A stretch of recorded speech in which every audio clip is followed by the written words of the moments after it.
아이고, 며느라기 왔는가. 어서 앉게. 예비 시아버지를 처음 본 순간 저는 숨이 턱 막혀서 뒷걸음질 칠 수밖에 없었습니다. 험상궂은 인상, 얼굴을 가린 짙은 선글라스, 뺨에 그어진 선명한 칼자국. 그 압도적인 기운에 눌려 저는 찻잔조차 제대로 들 수 없었습니다.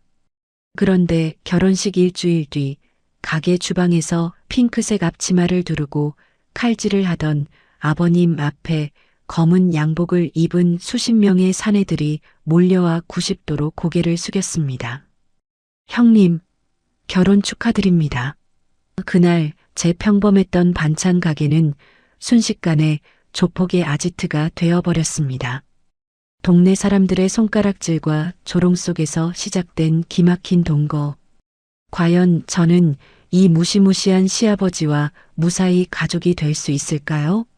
시작하기 전에 구독과 좋아요 한번 꾹 눌러주세요. 그리고 지금 어디에서 듣고 계신지 댓글을 남겨주시면 그곳에 행운과 건강이 가득하길 진심으로 바라겠습니다. 오늘의 사연 지금 시작합니다. 한지은이 가게 구석에 떨어진 명함 한 장을 주부며 깊은 한숨을 내쉬었습니다. 명함에는 일수급전, 당일 대출이라는 글자가 붉은색으로 험악하게 적혀 있었죠. 가게 문을 열 때마다 틈새로 끼워 넣고 가는 이 명함들이 마치 한지은의 목을 조여오는 올가미 같았습니다. 한지은이 명함을 구겨 쓰레기통에 던져넣자마자 주머니 속 휴대폰이 요란하게 울려댔습니다. 액정에 뜬 최 사장이라는 이름을 보자마자 한지은의 심장이 덜컥 내려앉았습니다. 한지은이 떨리는 손으로 전화를 받았습니다. 여보세요, 사장님. 한지은이 기어들어가는 목소리로 말했습니다. 수화기 너머로 걸걸하고 날카로운 최 사장의 목소리가 고막을 때렸습니다. 한 사장, 이번 달 월세가 또 밀렸어. 내가 분명히 말했지? 이번에 재계약하려면 보증금이랑 월세 다 올려야 한다고. 주변 시세가 얼만지 알기나 해? 최 사장이 고래고래 소리를 질렀습니다. 한지은이 울먹이며 사정했습니다. 사장님, 조금만 봐주세요. 요즘 경기가 너무 안 좋아서요. 남편이 남기고 간 빚 갚느라 제가 정신이 없어서 그렇습니다. 다음 달에는 꼭 맞춰드릴게요. 한지은이 고개를 숙이며 빌었지만 최 사장은 매몰차게 전화를 끊어버렸습니다. 뚜뚜거리는 기계음이 한지은의 가슴을 후벼 팠습니다. 그때 주방에서 콩나물을 다듬던 박명자가 조심스럽게 밖으로 나왔습니다. 박명자의 얼굴에는 근심이 가득했습니다. 박명자가 앞치마에 손을 닦으며 한지은의 눈치를 살폈습니다. 애미야, 또 건물주 전화냐? 박명자가 걱정스런 눈빛으로 물었습니다. 한지은이 애써 웃으며 고개를 저었습니다. 아니에요, 어머니. 그냥 안부 전화였어요. 걱정하지 마세요. 한지은이 박명자를 안심시키려 했지만 박명자는 이미 다 알고 있다는 듯 씁쓸한 표정을 지었습니다. 박명자가 한지은의 손을 꼭 잡으며 입을 열었습니다. 지은아, 내가 할 말이 있다. 나 아무래도 재혼을 해야겠다. 박명자의 폭탄 선언에 한지은의 눈이 휘둥그레졌습니다. 네, 재혼이요? 어머니, 그게 무슨 말씀이세요? 갑자기 재혼이라니요. 한지은이 놀라 되물었습니다. 박명자가 한지은의 눈을 피하며 먼 산을 바라보듯 말했습니다. 문화센터에서 만난 분인데 사람이 참 진국이야. 나이 먹고 주책인 거 아는데 내가 이 집에 계속 붙어 있으면 너한테 짐만 되지 않겠니? 내 남편 빚 갚기도 벅찬데 나까지 얹혀 살려니 미안해서 못 살겠다. 박명자가 말끝을 흐렸습니다. 한지은은 가슴이 먹먹해졌습니다. 어머니가 짐이 되기 싫어서 떠나려 한다는 걸 알았기 때문이죠. 하지만 늙으신 어머니를 혼자 보낼 수도 없는 노릇이었습니다. 어머니, 그런 말씀 마세요. 어머니가 왜 짐이에요? 저는 어머니랑 사는 게 얼마나 좋은데요. 한지은이 박명자의 손을 더 꽉 쥐었습니다. 하지만 박명자의 결심은 확고해 보였습니다. 며칠 뒤 상견례 자리가 마련되었습니다. 한지은은 긴장된 마음으로 식당에 들어섰습니다. 그런데 문을 열자마자 한지은은 뒷걸음질 치고 말았습니다. 맞은편에 앉아 있는 예비 시아버지 구춘식의 인상이 너무나 험악했기 때문입니다. 구춘식은 곰 같은 덩치에 얼굴 절반을 가리는 짙은 선글라스를 끼고 있었습니다. 뺨에는 굵은 칼자국 같은 흉터가 선명했습니다. 한지은이 자리에 앉지도 못하고 엉거주춤 서 있자 구춘식이 굵은 목소리로 말했습니다. 아이고, 며느라기 왔는가. 어서 앉게. 구춘식이 손짓했습니다. 한지은은 그 손짓조차 무서워 덜덜 떨며 자리에 앉았습니다. 식사 내내 침묵이 흘렀습니다. 구춘식이 품 안에서 두툼한 흰 봉투를 꺼내 한지은 앞으로 쓱 밀었습니다. 이거 받아라. 구춘식이 짧게 말했습니다. 한지은이 봉투를 쳐다보며 물었습니다. 이게 뭔가요, 아버님? 한지은이 조심스럽게 물었습니다. 빚 갚는데 보태 쓰라고. 명자한테 들었다. 혼자서 고생이 많다며. 구춘식이 무심하게 말했습니다. 하지만 한지은은 그 돈이 무서웠습니다. 저런 험악한 인상을 가진 분이 주는 돈이라니 혹시 나쁜 돈은 아닐까 하는 의심이 들었기 때문입니다. 한지은이 손사래를 치며 거절했습니다. 아닙니다, 아버님. 마음만 받을게요. 제가 벌어서 갚으면 됩니다. 처음 뵙는데 이런 큰 돈을 받을 수는 없어요. 한지은이 단호하게 말하자 구춘식은 멋쩍은 듯 헛기침을 하며 봉투를 도로 집어넣었습니다. 박명자가 옆에서 안절부절 못하며 구춘식과 한지은을 번갈아 쳐다보았습니다. 그렇게 얼렁뚱땅 결혼식이 지나가고 일주일이 흘렀습니다. 구춘식과 박명자는 신혼여행도 마다하고 한지은의 가게로 출근했습니다. 가게를 돕겠다는 것이었죠. 한지은은 극구 말렸지만 두 사람의 고집을 꺾을 수 없었습니다. 주방 안에서 쿵, 쿵, 쿵 하는 굉음이 들려왔습니다. 구춘식이 물을 썰고 있는 소리였습니다. 한지은이 주방 쪽을 힐끔 쳐다보았습니다. 구춘식은 덩치에 전혀 어울리지 않는 프릴 달린 핑크색 앞치마를 목에 걸고 있었습니다. 그 모습이 우스꽝스럽기보다는 기괴에 가까웠습니다. 구춘식이 집채만 한 중식도를 들어 올리며 물을 내리칠 때마다 도마가 비명을 지르는 것 같았습니다. 가게 앞을 지나가던 손님들이 유리창 너머로 구춘식을 보고는 기겁하며 도망갔습니다. 엄마야, 저 사람 뭐야? 조폭 아니야? 손님들이 수군거리는 소리가 한지은의 귀에 쏙쏙 박혔습니다. 한지은이 울상인 얼굴로 주방으로 달려갔습니다. 아버님, 칼질을 좀 살살 해주시면 안 될까요? 손님들이 다 도망가요. 그리고 그 선글라스 좀 벗으시면 안 돼요? 실례잖아요. 한지은이 애원하듯 말했습니다. 구춘식이 선글라스를 고쳤으며 대답했습니다. 허허, 내 눈이 좀 험해서 안 된다. 그리고 칼질은 힘이 들어가야 맛이 사는 법이야. 신경 쓰지 말고 홀이나 봐라. 구춘식이 다시 물을 쾅 내리찍었습니다. 한지은은 이마를 짚으며 깊은 한숨을 쉬었습니다. 그때였습니다. 가게 문이 거칠게 열리며 험악한 인상의 사내 두 명이 들어왔습니다. 지난번 명함을 뿌리고 갔던 사채업자들이었습니다. 껌을 짝짝 씹으며 들어온 사채업자가 진열대를 발로 툭툭 찼습니다. 어이, 아줌마. 이자 밀린 지가 언젠데 여기서 장사질이야? 돈 안 갚을 거야? 사채업자가 소리를 질렀습니다. 한지은이 사색이 되어 달려나갔습니다. 죄송합니다. 제가 이번 주 안으로 꼭 입금해 드릴게요. 제발 가게에서는 이러지 마세요. 손님들 계시잖아요. 한지은이 두 손을 비비며 사정했습니다. 하지만 사채업자는 들은 척도 하지 않고 반찬통 하나를 집어 바닥에 패대기 쳤습니다. 와장창 소리와 함께 빨간 깍두기 국물이 사방으로 튀었습니다.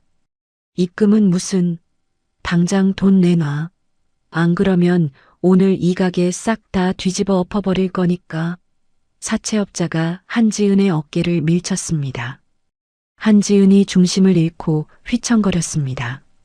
바로 그때 주방 커튼이 젖혀지며 구춘식이 걸어 나왔습니다. 구춘식의 손에는 여전히 시퍼런 중식도가 들려 있었습니다.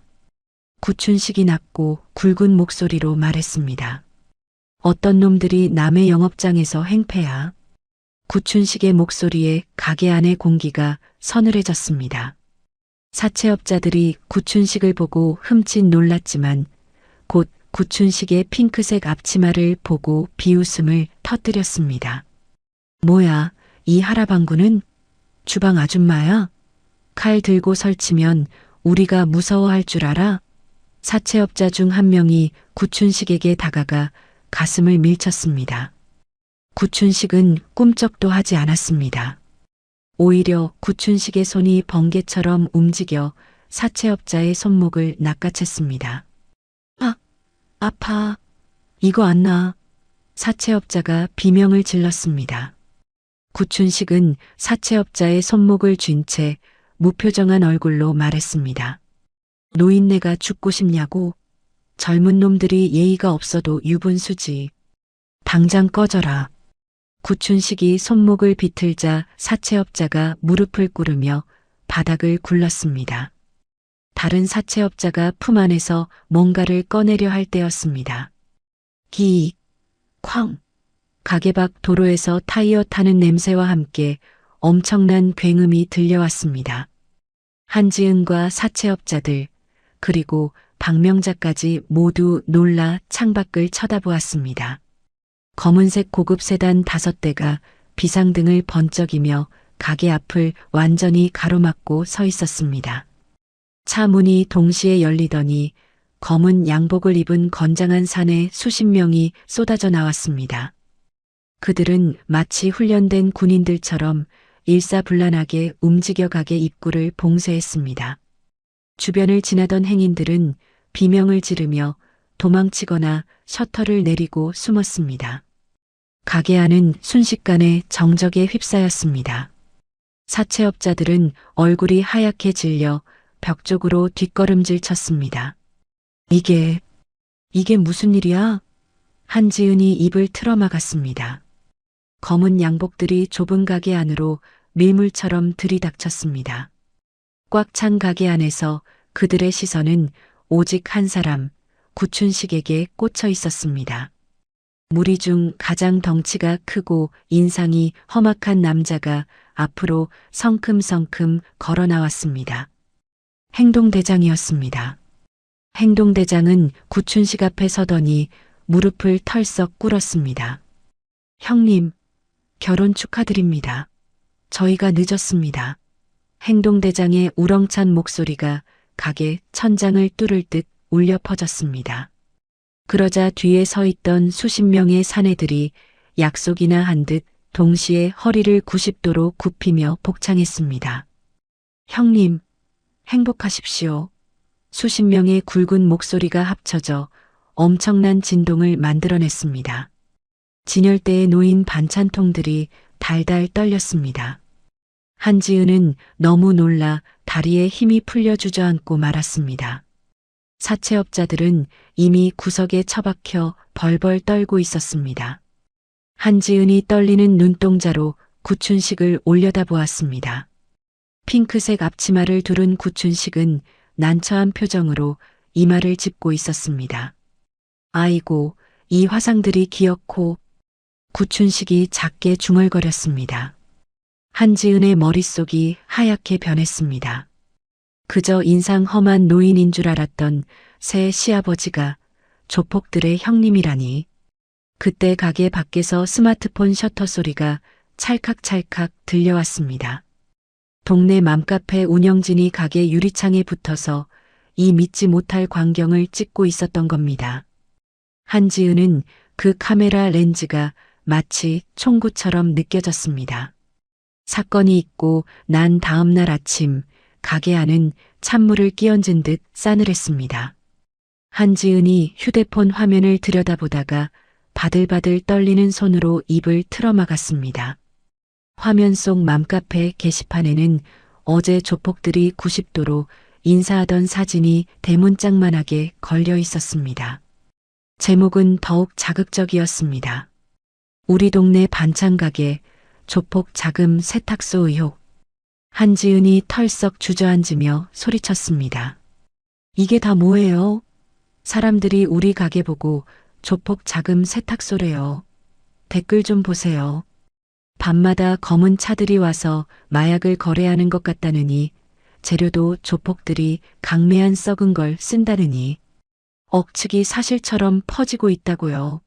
한지은이 휴대폰을 바닥에 내던지듯 내려놓으며 울분을 토했습니다. 박명자가 놀라 달려와 한지은의 등을 쓸어내렸습니다. 애미야, 진정해라. 사람들이 몰라서 그러는 거 아니니. 시간이 지나면 오해가 풀리겠지. 박명자가 달랬지만 한지은은 고개를 세차게 저으며 눈물을 흘렸습니다. 오해요? 어머니, 지금 가게 앞에 좀 보세요. 애들이고 유튜버고 와서 구경하고 낄낄대고 난리 났어요. 오늘 매출 0원이에요. 손님이 한 명도 안 온다고요. 이게 다 아버님 때문이잖아요. 한지은이 구석에 죄인처럼 서 있는 구춘식을 노려보며 쏘아붙였습니다. 구춘식은 아무런 대꾸도 하지 못한 채 고개를 푹 숙이고 마른 세수만 했습니다. 그때 가게 밖에서 웅성거리는 소리가 들리더니 10대 청소년 몇 명이 문을 열고 고개를 들이밀었습니다. 아저씨, 여기가 진짜 조폭이 하는 가게예요? 사람 묻어버리고 그런 거 해요? 교복 입은 남학생이 킬킬거리며 물었습니다. 옆에 있던 친구가 스마트폰으로 동영상을 찍으며 거들었습니다. 야, 쫄지 마. 그냥 동네 건달이겠지. 아저씨, 팔에 문신 좀 보여주세요. 조회수 좀 빨게. 구춘식이 선글라스를 고쳤으며 묵묵히 다가서자 아이들은 비명을 지르며 도망쳤습니다. 한지은이 머리를 감싸쥐며 비명을 질렀습니다. 아, 제발 좀 나가요. 장사 안 해요. 다 나가라고요. 한지은이 악을 썼지만 상황은 나아지지 않았습니다. 엎친 데 덮친 격으로 가게 문이 거칠게 열리며 건물주 최 사장이 씩씩거리며 들어왔습니다. 최 사장은 들어오자마자 바닥에 침을 퇴뱉었습니다. 어이, 한 사장. 내 이럴 줄 알았어. 건물이 아주 시끄러워서 살 수가 없네. 동네방네 소문 다 났어. 여기가 깡패 소굴이라고. 최 사장이 삿대질을 하며 소리쳤습니다. 한지은이 최 사장의 바지가랑이를 잡을 듯 매달렸습니다. 사장님, 오해세요. 그런 거 아니에요. 저희 아버님이 옛날에 좀 아는 동생들이 많아서 잠깐 인사 온 거예요. 제발 나가라고 하지 말아주세요. 한지은이 애원했지만 최 사장은 한지은을 거칠게 뿌리쳤습니다. 시끄러워. 내 건물 품격 떨어지게 어디서 조폭질이야? 당장 방 빼. 계약이고 나발이고 필요 없으니까 당장 나가. 안 그러면 법적 조치 들어갈 거야. 최 사장이 으름장을 놓으며 가게 구석에 있는 두꺼비 집으로 성큼성큼 걸어갔습니다. 구춘식이 막아서려 했지만 최 사장은 아랑곳하지 않고 차단기 스위치를 턱 내렸습니다. 탁! 가게 안에 전등이 꺼지고 윙윙 돌아가던 냉장고 소리가 뚝 끊겼습니다. 지금 뭐 하시는 겁니까? 전기를 끊으면 어떡해요? 한지은이 비명을 질렀습니다. 최 사장은 코웃음을 치며 주방 쪽으로 가서 수도 밸브까지 잠가버렸습니다. 돈도 안 내고 버티는데 전기랑 물을 왜 줘? 꼬우면 지금 당장 밀린 월세랑 위약금 내고 나가든지. 박명자가 멈춰버린 냉장고를 부여잡고 통곡했습니다. 아이고, 사장님. 이러시면 안 돼요. 저 안에 있는 반찬들 다 상해요. 오늘 아침에 새로 무친 나물이랑 게장이 한가득인데. 이거 다 썩으면 우리 어떻게 살아요? 박명자가 발을 동동 구르며 울부짖었습니다. 구춘식이 더 이상 참지 못하고 최 사장 앞으로 다가갔습니다. 구춘식은 끓어오르는 화를 억누르며 최대한 정중하게 허리를 숙였습니다. 사장 선생, 내가 부탁하겠소. 월세는 내가 어떻게든 마련해서 갖다 주리다. 음식은 죄가 없지 않소. 제발 전기만은 넣어주시오. 내 며느리가 밤새 만든 음식들이요. 구춘식이 간절하게 부탁했습니다. 최 사장은 손에 들고 있던 믹스커피 잔을 흔들거리며 구춘식을 위아래로 훑어보았습니다. 이 영감탱이가 어디서 훈계질이야? 네가 조폭 두목이라며? 주먹이라도 쓰시게? 최 사장이 비아냥거렸습니다. 구춘식은 주먹을 꽉 쥐었지만 이내 풀며 다시 고개를 숙였습니다. 과거는 과거일 뿐이요. 지금은 그냥 늙은이일 뿐이니 한 번만 봐주시오. 구춘식의 말이 끝나기도 전에 최 사장이 손에 들고 있던 커피를 구춘식의 얼굴에 확 뿌렸습니다. 갈색 액체가 구춘식의 선글라스와 뺨을 타고 뚝뚝 떨어졌습니다. 아버님, 한지은이 경악하며 소리쳤습니다. 최 사장은 빈 컵을 바닥에 던지며 빈정거렸습니다. 더러운 건달 새끼가 어디서 고개를 빳빳하게 들고 있어? 재수없게. 쳐봐. 쳐보라고. 치는 순간 합의금으로 내 며느리 가게 다 날아가는 거야. 알았어? 최 사장이 구춘식의 멱살을 잡고 흔들었습니다. 구춘식의 눈빛이 순간 맹수처럼 번뜩였습니다. 흉터가 꿈틀거리고 팔뚝에 핏줄이 섰습니다. 하지만 구춘식은 멀리서 겁에 질려 떨고 있는 한지은과 박명자를 바라보았습니다. 구춘식은 깊은 숨을 내쉬며 멱살 잡힌 손을 천천히 떼어냈습니다. 알겠소.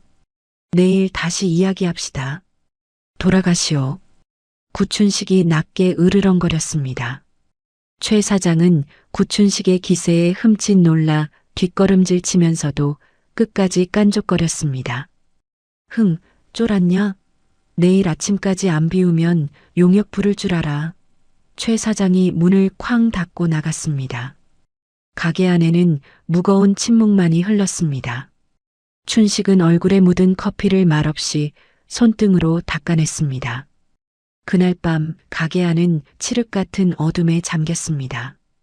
촛불 하나를 켜놓고 한지은이 소주를 병째로 들이켰습니다. 어머니, 우리 그냥 권리금이고 뭐고 다 포기하고 이사가요. 더는 못 버티겠어요. 한지은이 혀 꼬인 소리로 중얼거렸습니다. 박명자는 수건으로 구춘식의 젖은 셔츠를 닦아주며 훌쩍였습니다. 지은아, 조금만 참자. 내 시아버지가 해결해 본다고 하지 않니?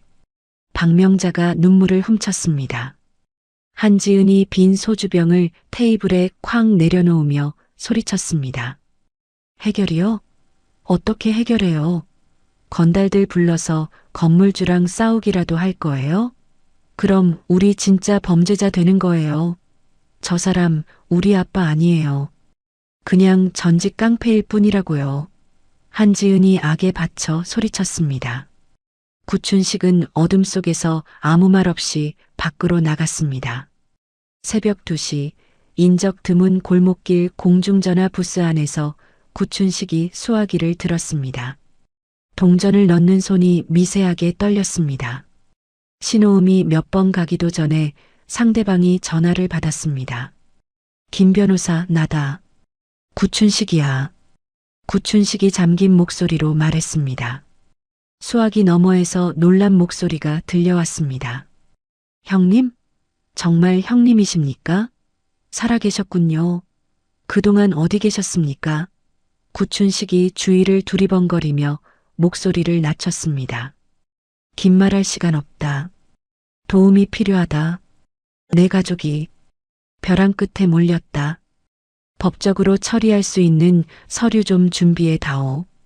그리고 강 회장한테는 아직 연락하지 마라. 내 선에서 해결하고 싶다. 구춘식은 짧게 통화를 마치고 수화기를 내려놓았습니다. 씁쓸한 표정으로 가게 쪽을 바라보던 구춘식의 어깨가 무거워 보였습니다. 다음 날 아침 출근하던 한지은이 가게 앞에 멈춰서서 비명을 질렀습니다. 야! 박명자가 빗자루를 들고 뛰쳐나왔습니다. 지은아, 왜 그러냐? 무슨 일이냐? 박명자가 한지은이 가리키는 곳을 보고 그 자리에 얼어붙었습니다. 가게 통유리창 전체가 붉은색 라카 스프레이로 난장판이 되어 있었습니다. 살인자, 조폭아웃, 동네 망신, 쓰레기. 피처럼 붉은 글씨들이 유리를 가득 채우고 있었습니다. 지나가던 동네 사람들이 혀를 차며 수군거렸습니다. 어우, 끔찍해라. 저 집 며느리 불쌍해서 어쩌나. 시아버지 잘못 들여서 이게 무슨 꼴이야. 그러게 말이야. 빨리 내보내야지. 동네 집값 다 떨어지게 생겼어. 사람들의 말소리가 환청처럼 웅웅거렸습니다. 한지은은 숨을 헐떡이며 가슴을 쥐어뜯었습니다. 헉. 숨이 안 쉬어져. 한지은이 과호흡으로 바닥에 쓰러졌습니다. 박명자가 비명을 지르며 한지은을 끌어안았습니다. 지은아, 정신 차려라. 애미야. 뒤늦게 나타난 구춘식이 참담한 표정으로 다가오려 하자 정신을 차린 한지은이 벌떡 일어나 짐 가방을 구춘식의 가슴에 떠밀었습니다. 오지 마세요. 제발 오지 마세요. 한지은이 짐 가방을 춘식에게 던지며 절규했습니다. 아버님 때문에 내 인생이 망가졌어요. 남편 빚 갚느라 뼈 빠지게 일해서 겨우 지킨 가게예요. 근데 아버님이 다 망쳤다고요. 제발 우리 엄마 데리고 사라져 주세요. 다 필요 없으니까 나가라고요. 한지은이 바닥에 주저앉아 오열했습니다. 박명자는 한지은을 붙잡고 같이 울었고 구춘식은 붉은 낙서로 뒤덮인 유리창과 쓰러진 며느리를 번갈아 보며 입술을 피가 나도록 깨물었습니다. 가게 유리창에 붉은 라카칠이 된 지 사흘이 지났습니다. 한지은은 짐을 싸서 나가라는 최 사장의 통보를 무시한 채 깨진 유리 조각을 치우며 영업을 준비하고 있었습니다. 손님은 한 명도 없었지만 이렇게라도 하지 않으면 미쳐버릴 것 같았기 때문이죠. 박명자는 구석에서 마른 행주로 테이블만 하염없이 닦고 있었고 구춘식은 주방에서 묵묵히 육수를 끓이고 있었습니다. 폭풍전야 같은 고요함이 가게 안을 감돌았습니다. 오후 2시 점심시간이 훌쩍 지난 시각이었습니다.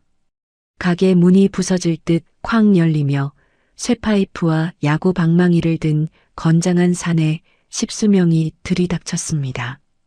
최 사장이 고용한 용역 깡패들이었습니다.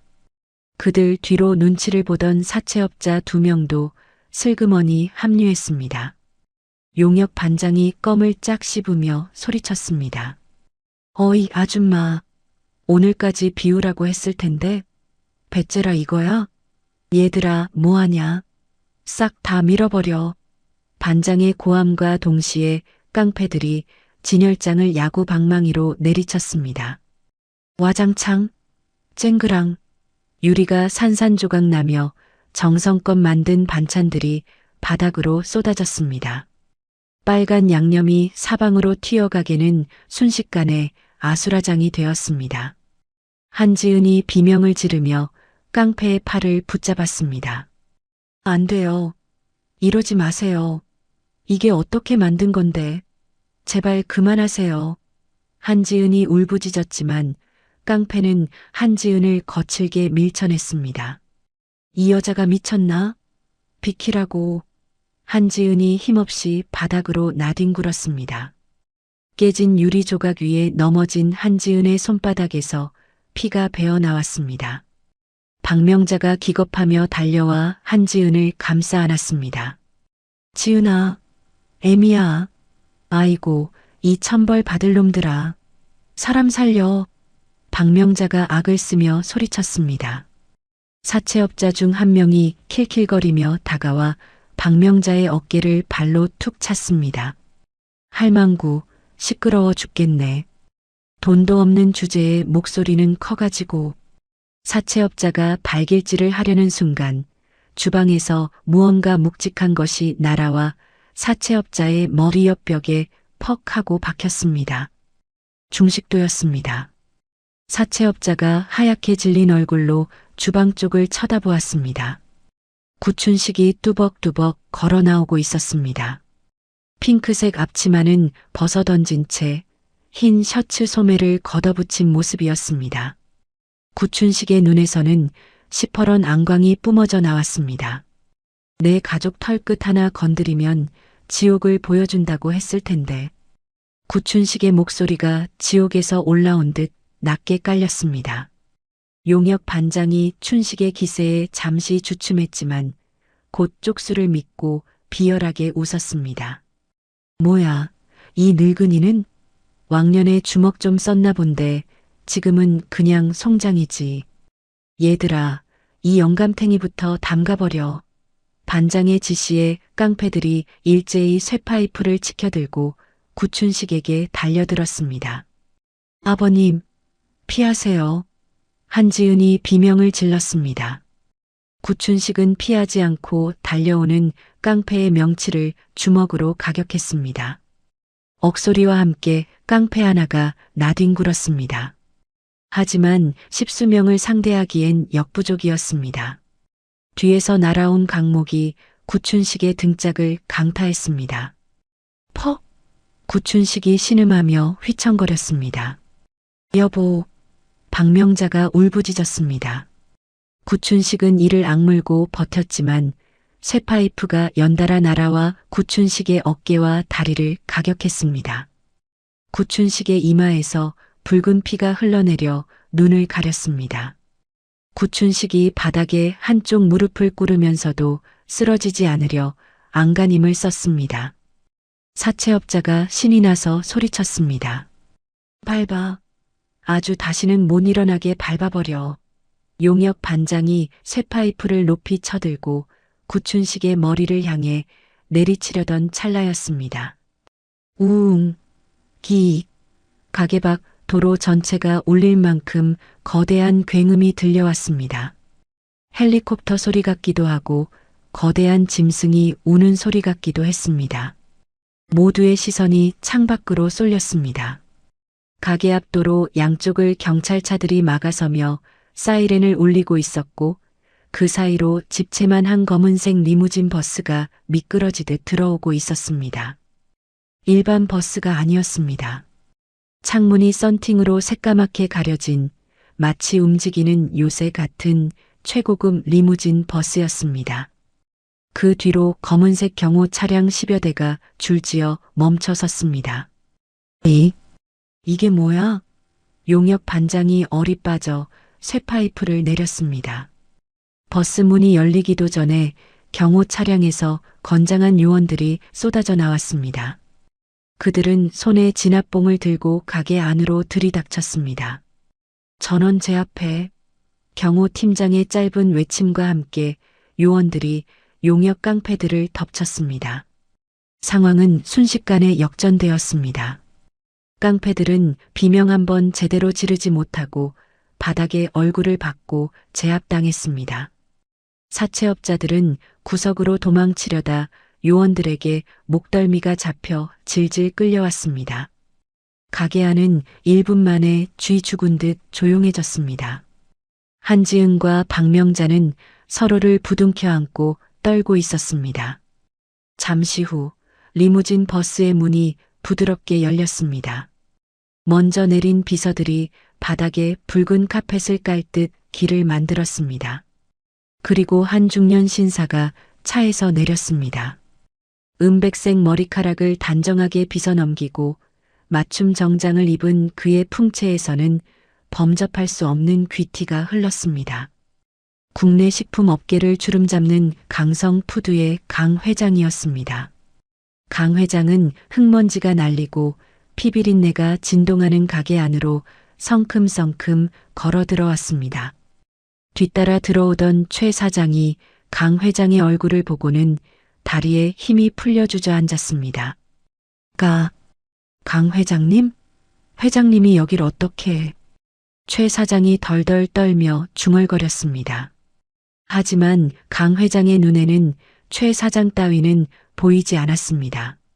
강 회장의 시선은 오직 피를 흘리며 거친 숨을 몰아쉬고 있는 구춘식에게 고정되어 있었습니다.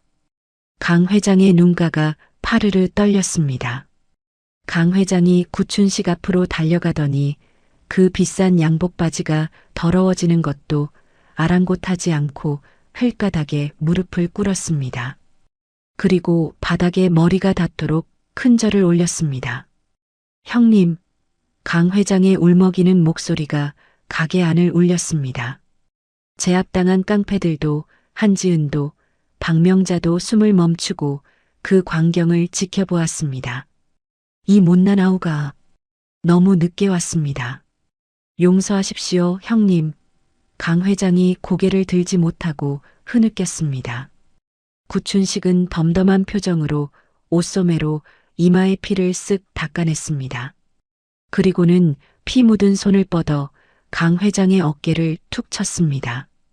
강 회장, 오랜만이네. 밥은 먹고 다니나? 구춘식의 말투는 마치 옆집 동생을 대하듯 무심했습니다.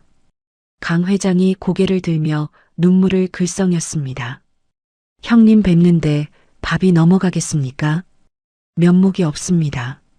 제가 형님을 이렇게 만들었습니다. 강 회장이 뒤에 서 있던 비서실장을 향해 고개를 돌렸습니다. 방금 전까지 울먹이던 눈빛이 순식간에 서슬퍼런 도끼 눈으로 변했습니다. 김 실장, 지금 당장 경찰서장 오라고 해. 현행범들 전부 인계하고 이 건물주라는 놈이랑 용역들 싹 다 구속수사시켜. 내 변호인단 총동원해서 징역 살게 만들어. 알겠나? 강 회장의 불호령에 비서실장이 큰 소리로 대답하며 휴대폰을 꺼내 들었습니다. 네, 회장님. 즉시 처리하겠습니다. 최 사장은 사색이 되어 바닥을 기었습니다. 회장님, 살려주십시오. 제가 몰랐습니다. 한 번만 봐주십시오. 경호원들이 달려들어 최 사장의 양팔을 꺾어 끌고 나갔습니다. 이거 놓으라고. 최 사장의 비명소리가 멀어지자 가게 안에는 다시 정적이 흘렀습니다. 강 회장이 다시 구춘식에게 고개를 숙였습니다. 형님, 병원으로 모시겠습니다. 구급차 대기시켰습니다. 구춘식은 괜찮다는 듯 손을 저으며 힘겹게 몸을 일으켰습니다. 그리고는 구석에서 넋이 나간 표정으로 앉아있는 한지은에게 다가갔습니다. 한지은은 눈앞에서 벌어진 이 믿기 힘든 상황에 입을 다물지 못하고 있었습니다. 구춘식이 피 묻은 손을 옷에 문질러 닦고는 한지은의 손을 조심스럽게 잡았습니다. 아가, 많이 놀랐지? 미안하다. 구춘식의 투박한 목소리에 한지은의 눈에서 눈물이 왈칵 쏟아졌습니다. 아버님, 이게 다. 한지은이 말을 잇지 못하자 구춘식이 멋쩍은 듯 씩 웃었습니다. 입가에 묻은 피 때문에 그 미소가 조금 으스스해 보였지만 눈빛만은 따뜻했습니다. 놀랐냐? 아빠가 왕년에 인맥 관리를 좀 했다. 강 회장이 한지은에게 다가와 정중하게 명함을 건네며 허리를 굽혔습니다. 처음 뵙겠습니다, 며느님. 강성 푸드 회장 강철중입니다. 제가 형님 덕분에 목숨 건지고 형님 도움으로 사업 시작해서 이 자리까지 온 놈입니다. 며느님 고생시키신 거 제가 다 보상하겠습니다. 한지은은 명함에 적힌 강성푸드 회장이라는 글자를 보고 현기증을 느꼈습니다. TV 뉴스에서나 보던 대기업 회장이 시아버지에게 형님이라 부르며 절을 하다니. 다리에 힘이 풀린 한지은이 바닥에 주저앉자 박명자가 얼른 부축했습니다. 구춘식은 그런 며느리를 보며 씁쓸하면서도 든든한 미소를 지었습니다. 창밖에는 어느새 경찰차들이 도착해 깡패들을 연행해 가고 있었습니다. 강 회장이 다녀가고 이튿날 가게 안은 또 다른 의미로 소란스러워졌습니다. 한지은이 가게 문을 박차고 주방으로 뛰어들어왔거든요. 그녀의 눈은 금방이라도 튀어나올 듯 커져 있었고 입은 다물어지지 않았죠. 아버님, 어머니, 이것 좀 보세요. 세상에, 이게 무슨 일이에요? 얼른요.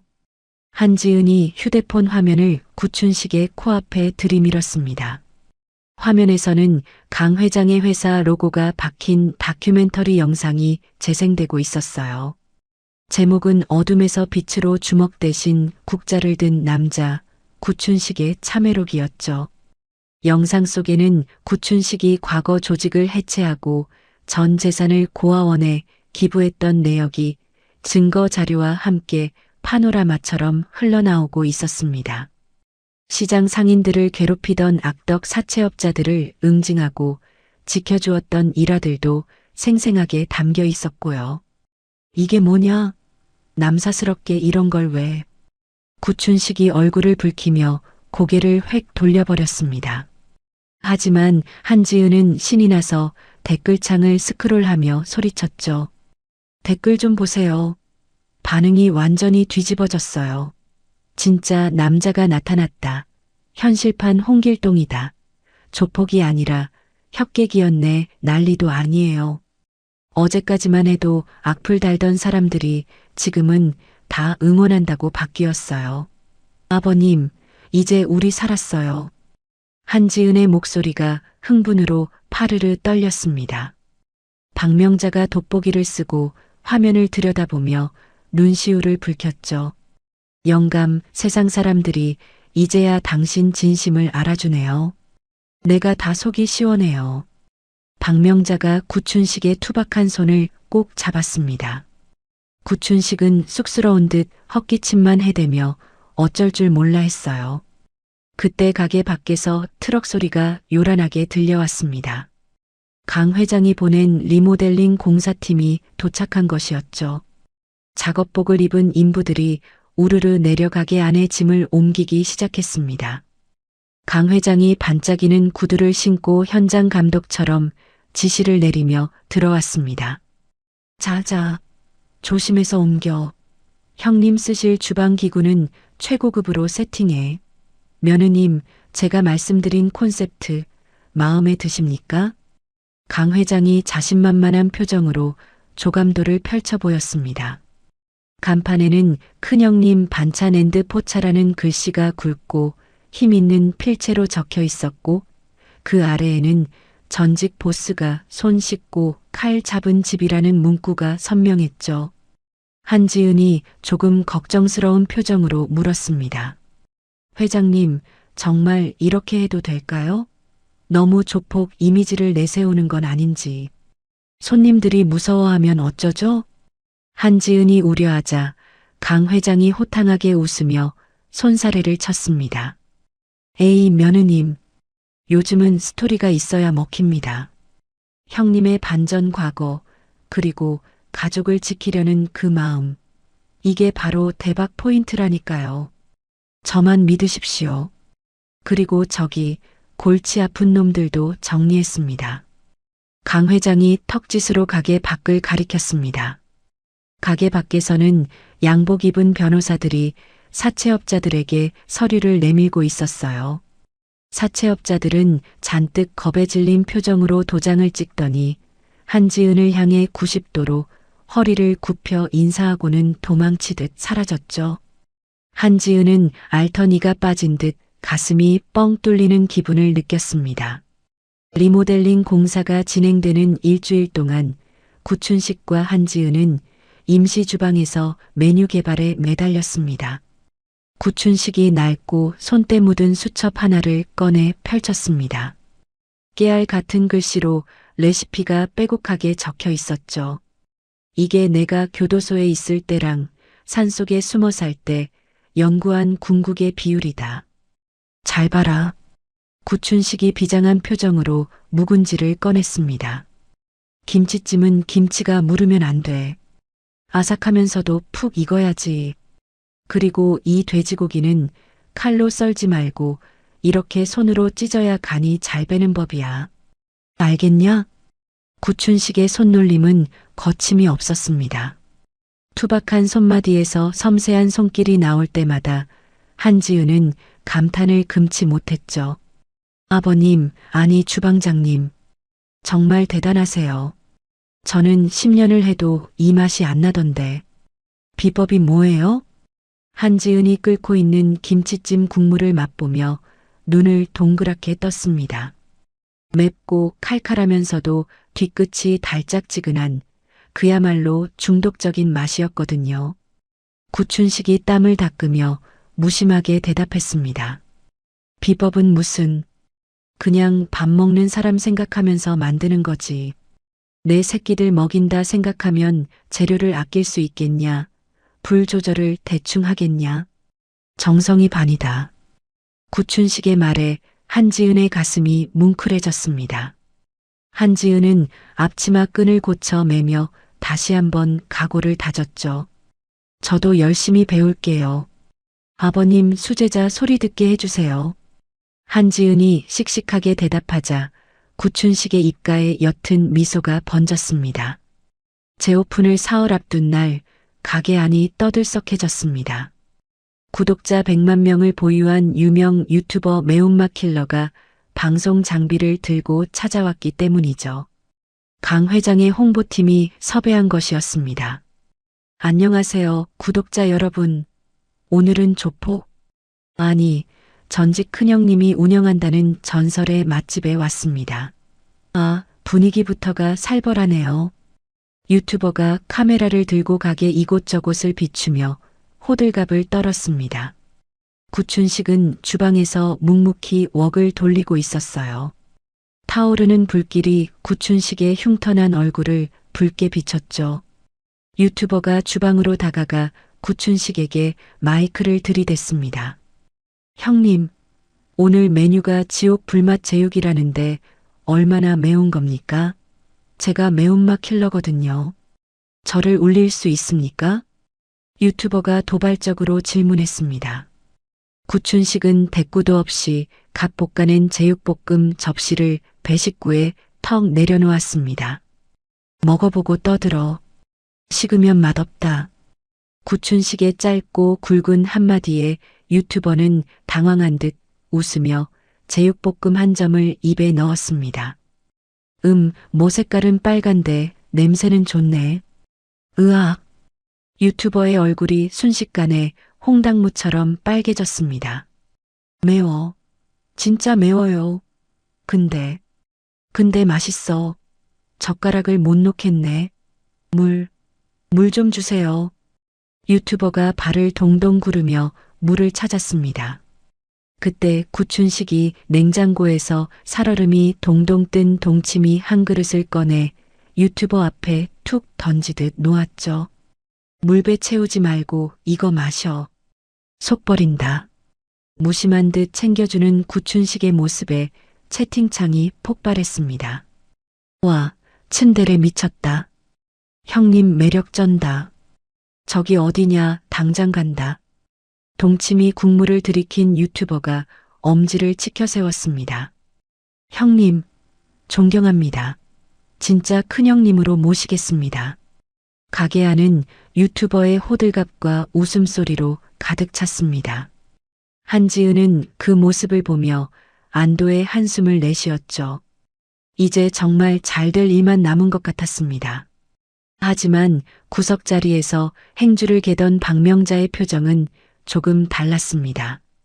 박명자는 가슴을 쥐어짜는 듯한 통증이 느껴질 때마다 몰래 인상을 찌푸렸거든요. 식은땀이 등을 타고 흘러내렸지만 행복해하는 남편과 며느리에게 찬물을 끼얹을까봐 입술을 꽉 깨물며 통증을 삼켰습니다. 박명자는 주머니 속에서 작은 약통을 꺼내 아무도 모르게 알약 2알을 털어 넣었습니다. 제발, 조금만 더 버티자. 우리 지은이 자리 잡을 때까지만. 박명자가 속으로 간절히 기도했습니다. 재오픈 전날 밤 모든 준비를 마친 가게 안에는 고소한 냄새가 진동했습니다. 구춘식, 한지은, 박명자 3사람은 홀 중앙 테이블에 돼지머리 대신 빨간 돼지 저금통을 올려놓고 고사를 지냈죠. 막걸리 한 잔을 따르며 구춘식이 진지한 표정으로 말했습니다. 비나이다, 비나이다. 우리 가족 아프지 말고 빚 다 갚고 남부럽지 않게 살게 해주십시오. 그리고 우리 며느리 고생 그만하게 해주십시오. 구춘식이 절을 올렸습니다. 그 모습을 지켜보던 한지은의 눈가가 촉촉해졌어요. 한지은도 춘식의 옆에 나란히 엎드렸습니다. 아버님, 제가 더 잘할게요. 정말 감사합니다. 한지은이 고개를 들며 춘식을 바라보았습니다. 아버지, 내일 우리 진짜 대박 내봐요. 잘 부탁드립니다. 한지은의 입에서 처음으로 아버지라는 호칭이 자연스럽게 나왔습니다. 구춘식은 잠시 멈칫하더니 붉어진 눈시울을 감추려 헛기침을 하며 고개를 돌렸죠. 그래. 너나 실수하지 마라. 주문 밀리면 정신없을 거다. 춘식의 퉁명스러운 대답 속에 깊은 애정이 묻어났습니다. 박명자가 2사람을 번갈아 보며 환하게 웃었습니다.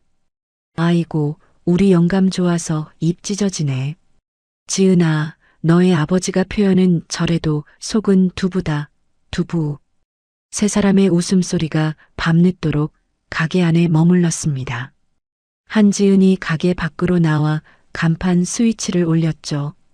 탁!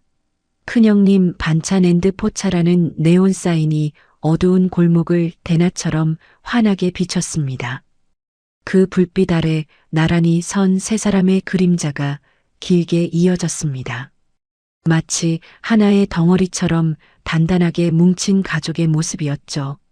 한지은은 주먹을 불끈 쥐며 내일 떠오를 태양을 기다렸습니다. 이제야 비로소 진짜 시작이었습니다. 재오픈 당일 가게 앞 풍경은 그야말로 장관이었습니다. 오픈 시간이 2시간이나 남았는데도 손님들이 선줄이 골목 끝까지 이어져 있었거든요. 동네 사람들은 물론이고 유튜브를 보고 멀리서 찾아온 사람들까지 북적거렸습니다. 이거 실화야? 줄이 왜 이렇게 길어? 진짜 깡패가 하는 짓 맞대? 사람들의 기대 섞인 웅성거림이 가게 안까지 들려왔습니다. 주방에서는 구춘식이 화려한 불쇼를 선보이며 웍을 돌리고 있었죠. 화르륵. 거대한 불길이 천장까지 치솟았다가 사그라들 때마다 매콤하고 고소한 불향이 가게 안을 가득 채웠습니다. 자, 1번 테이블 지옥 불맛 제육둘, 3번 테이블 김치찜 하나, 빨리빨리 움직여. 구춘식의 우렁찬 목소리가 주방을 쩌렁쩌렁 울렸습니다. 한지은은 홀을 뛰어다니며 주문을 받느라 발바닥에 불이 날 지경이었죠. 이마에 송글송글 땀이 맺혔지만 한지은의 얼굴에는 웃음꽃이 활짝 피어 있었습니다. 어서 오세요. 큰형님 반찬입니다. 네, 제육볶음 아주 맵게 해드릴까요? 손님들이 젓가락을 멈추지 않고 연신 감탄사를 뱉어냈습니다. 와, 대박. 진짜 맛있다. 사장님, 여기 공기밥 추가요. 이 맛에 이 가격이면 남는 게 있어요? 가게 안은 활기로 가득 찼고 포스기에는 주문 내역이 쉴 새 없이 찍혔습니다. 그런데 점심시간이 한창 무르익을 무렵 가게 문이 거칠게 열리며 찬물을 끼얹는 목소리가 들려왔습니다. 다들 젓가락 내려놓으세요. 위생 점검 나왔습니다. 건물주 최 사장이었습니다. 그의 뒤에는 구청 위생과 공무원 조끼를 입은 사람들과 경찰관이 서 있었죠. 손님들이 깜짝 놀라 식사를 멈추고 최 사장을 쳐다보았습니다. 최 사장은 의기양양한 표정으로 주방 쪽을 가리키며 소리쳤습니다. 여기 조폭이 운영하는 식당이에요. 재료도 썩은 거 쓰고 위생 상태가 아주 엉망이라고 내가 신고했어요. 당장 영업 정지시켜요. 한지은이 하얗게 질린 얼굴로 달려나갔습니다. 사장님, 지금 영업 중에 뭐 하시는 거예요? 저희 위생 철저하게 관리해요. 최 사장이 한지은을 밀치며 비웃었습니다. 시끄러워. 조폭놈들이 깨끗하면 얼마나 깨끗하겠어? 어이, 주방장, 나와. 그때 주방에서 구춘식이 천천히 걸어 나왔습니다. 구춘식은 하얀 위생 모자와 앞치마를 티끌 하나 없이 깨끗하게 착용하고 있었죠.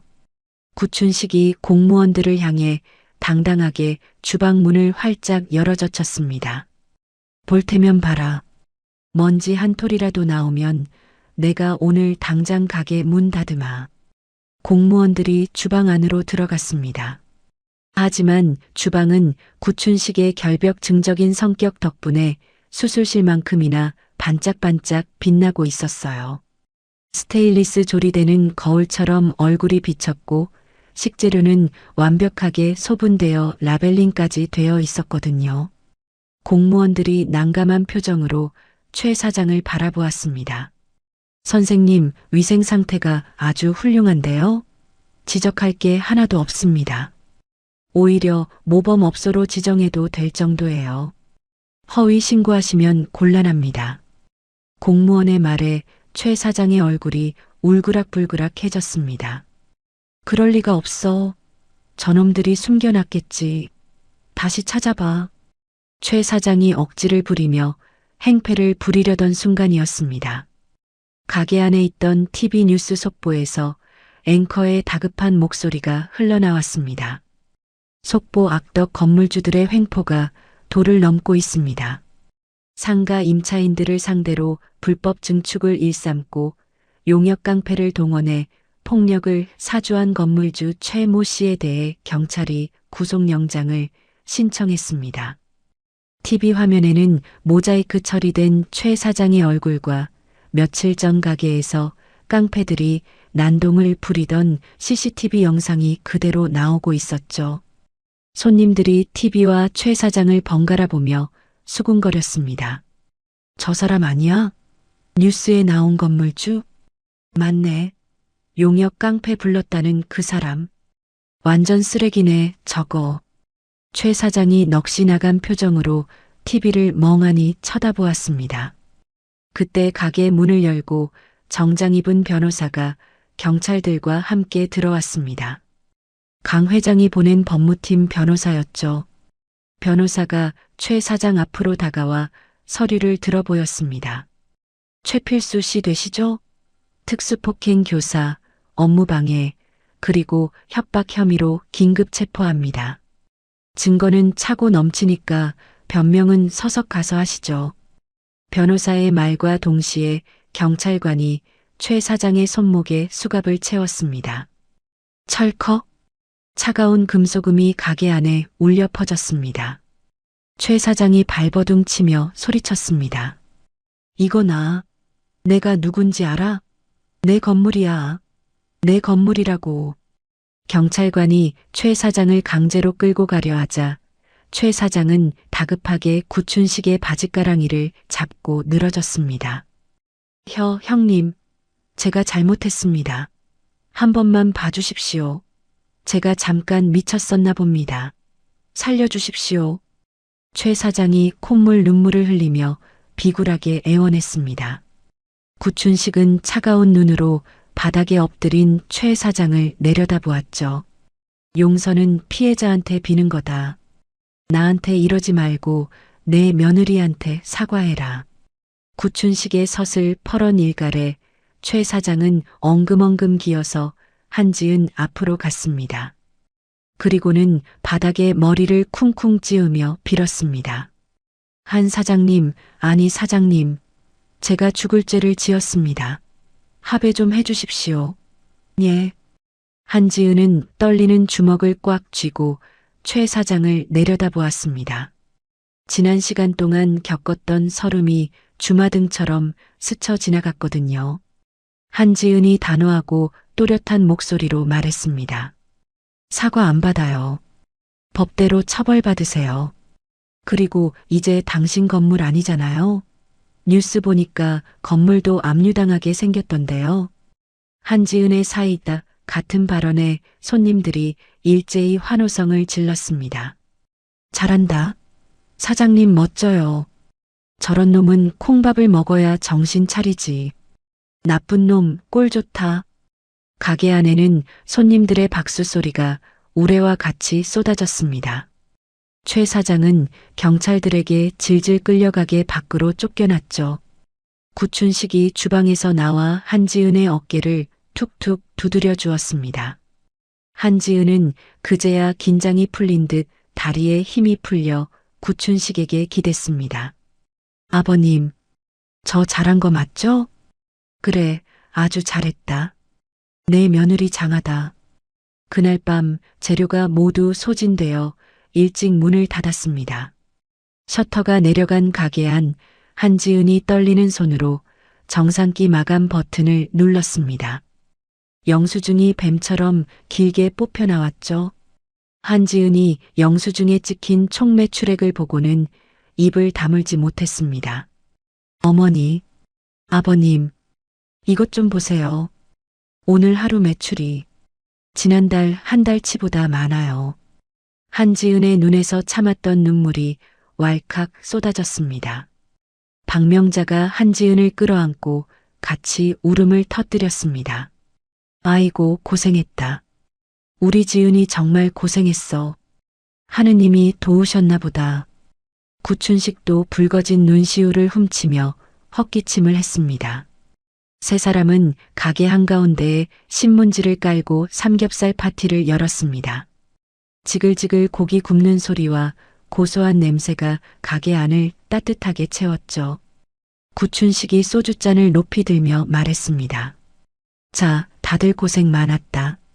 내 인생 최고의 안주는 너희들의 웃음이다. 건배하자. 건배. 세 사람의 잔이 경쾌하게 부딪혔습니다. 한지은이 상추에 노릇하게 구운 삼겹살과 마늘, 쌈장을 듬뿍 넣어 큼지막한 쌈을 쌌습니다. 그리고는 쑥스러운 표정으로 구춘식의 입가에 가져갔죠. 아버님, 아니 아버지, 아까 고생 많으셨어요. 하세요. 구춘식이 눈을 동그랗게 뜨더니 이내 어린아이처럼 입을 크게 벌리고 쌈을 받아 먹었습니다. 볼이 미어터져라 오물거리는 구춘식의 모습에 한지은과 박명자가 까르르 웃음을 터뜨렸습니다. 맛있냐, 영감? 그래, 꿀맛이다. 세상에서 제일 맛있는 쌈이네. 구춘식이 엄지를 치켜 세웠습니다. 가게 안은 세상 그 어떤 부자도 부럽지 않은 행복으로 가득 찼습니다. 한지은은 환하게 웃고 있는 두 사람을 보며 다짐했습니다. 이 행복을 반드시 지키겠노라고요.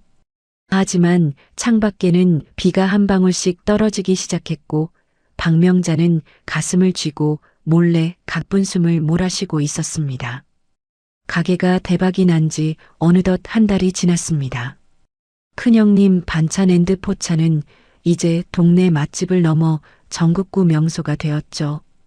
가게 벽면에는 유명 연예인들의 사인이 도배되다시피 붙어 있었고 예약 없이는 밥을 먹을 수도 없는 곳이 되었습니다. 그러던 어느 날 방송국에서 섭외 전화가 걸려왔습니다. 그것도 시청률이 제일 높다는 저녁 생방송 프로그램 대박 맛집의 비밀팀이었죠. 한지은이 들뜬 목소리로 박명자의 옷매무새를 다듬어주며 말했습니다. 어머니, 긴장되세요? 그냥 평소처럼 하시면 돼요. 피디님이 그러는데 어머니 미소가 우리 가게 마스코트래요. 박명자가 곱게 차려입은 한복 저고리를 만지작거리며 수줍게 웃었습니다. 아유, 떨려서 심장이 튀어나올 것만 같다. 내가 방송 체질은 아닌데. 그래도 우리 가게 홍보된다니까 해야지. 영감, 나 이상하지 않아요? 구석에서 말끔한 정장을 차려입고 있던 구춘식이 헛기침을 하며 엄지를 척 들어 올렸습니다. 이상하긴 선녀가 따로 없구만. 긴장하지 마라. 당신 옆에는 내가 있잖아. 구춘식의 무뚝뚝하지만 다정한 말에 박명자의 얼굴이 발그레해졌습니다. 가게 안은 방송 장비와 스태프들로 발 디딜 틈이 없었죠. 손님들도 인터뷰를 구경하느라 밥 먹는 것도 잊고 눈을 반짝였습니다. PD가 사인을 보냈습니다. 자, 스탠바이. 생방송 5초 전입니다. 5, 4, 3, 2, 1, 큐. 리포터가 활기찬 목소리로 오프닝을 열었습니다. 네, 오늘 찾아온 곳은 조포. 아니, 사랑꾼으로 변신한 전설의 주먹. 구춘식 사장님의 가게입니다. 매콤한 음식 냄새가 진동을 하는데요. 이 대박의 비결이 뭔지 안주인 되시는 박명자 여사님께 여쭤보겠습니다. 카메라 빨간 불이 들어오자 박명자가 환한 미소를 지으며 마이크를 잡았습니다. 안녕하세요. 사실 저는 아무것도 한 게 없어요. 다 우리 며느리가 고생해서 일군 거고 우리 남편이, 제 남편이 저를 위해 칼을 잡아줘서. 박명자가 말을 이어가던 그때였습니다.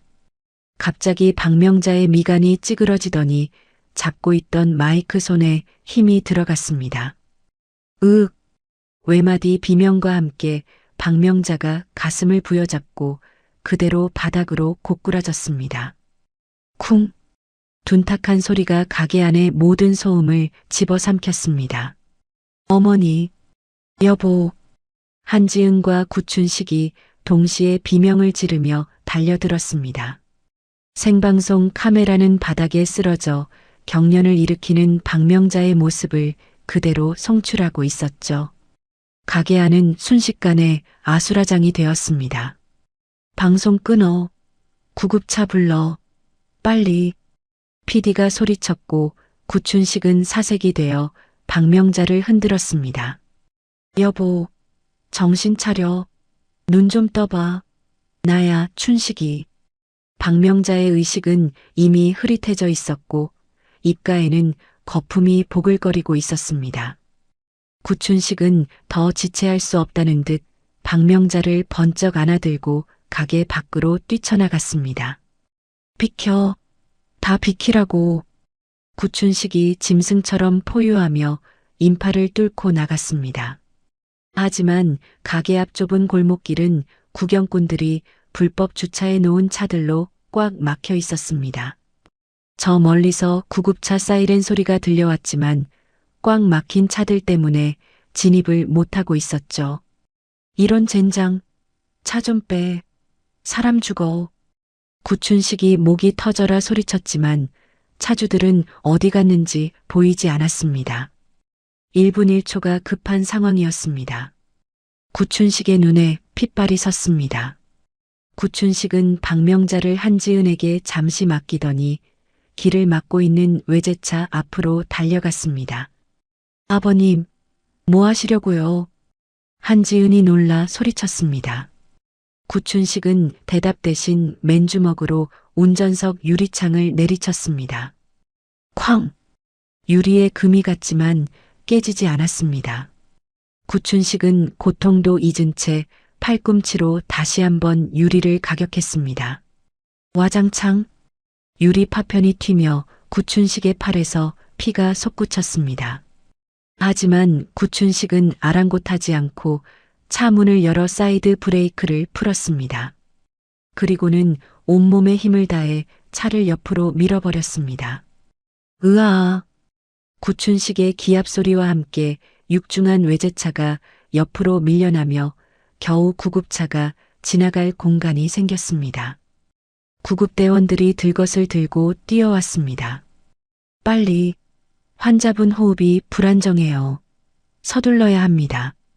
구급차 안에서 박명자의 바이탈 모니터가 요란하게 울려댔습니다. B-, B-, B-. 불길한 경고음이 구춘식과 한지은의 심장을 난도질했죠. 혈압이 너무 떨어집니다. 뇌동맥류 파열이 의심되는데 출혈량이 많아요. 마음의 준비를 하셔야 할 수도 있습니다. 구급대원의 말에 한지은은 엉엉 소리내어 울었고 구춘식은 피범벅이 된 손으로 박명자의 차가운 손을 꼭 잡았습니다. 안 돼. 명자야, 안 돼. 놔두고 가지 마라. 이제 좀 살만해졌는데. 제발 버텨줘. 구급차가 인근 대학병원 응급실에 도착했습니다. 하지만 응급실 분위기가 심상치 않았습니다. 의료진들이 분주하게 움직이고 있었지만 정작 박명자에게 오는 의사는 없었거든요. 레지던트로 보이는 의사가 난처한 표정으로 다가왔습니다. 보호자분, 죄송하지만 지금 수술이 어렵습니다. 다른 병원으로 가보셔야 할 것 같아요. 한지은이 의사의 가운을 붙잡고 매달렸습니다. 선생님, 그게 무슨 말씀이세요? 사람이 죽어가는데 다른 병원이라뇨. 여기서 수술해 주세요. 제발요. 의사가 한숨을 쉬며 대답했습니다. 지금 뇌혈관 수술하실 수 있는 교수님들이 전부 수술실에 들어가 계십니다. 빈 수술방도 없고요. 구춘식이 의사의 어깨를 잡으며 물었습니다. 무슨 수술이길래 의사가 한 명도 없다는 거요? 내 아내가 죽어간다고. 의사가 주위를 두리번거리더니 목소리를 낮춰 말했습니다. 사실은 특실에 국회의원님이 입원해 계시는데 그분 시술 때문에 병원장님이 뇌혈관 전문의들을 전부 대기시키라고 하셨습니다. 위에서 내려온 지시라 저희도 어쩔 수가 없습니다. 구춘식과 한지은은 귀를 의심했습니다. 고작 국회의원 되기 때문에 응급 환자를 죽게 내버려 둔다는 게 말이 됩니까? 이런 게 같은 경우가 어디 있어. 내 아내는 목숨이 아니야? 당장 그 원장 나오라고 해.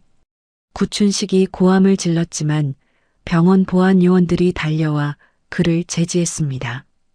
골든타임은 이제 30분도 채 남지 않았습니다. 이대로라면 박명자는 길바닥에서 죽을 게 뻔했습니다. 구춘식은 떨리는 손으로 주머니에서 휴대폰을 꺼내 강 회장에게 전화를 걸었습니다. 하지만 수화기 너머에서는 전원이 꺼져 있어 라는 안내 멘트만 흘러나왔죠. 강 회장이 해외 출장 중이라 비행기 안에 있다는 사실을 깜빡한 겁니다. 아, 하느님. 구춘식은 절망에 빠져 머리를 감싸쥐었습니다. 그때였습니다.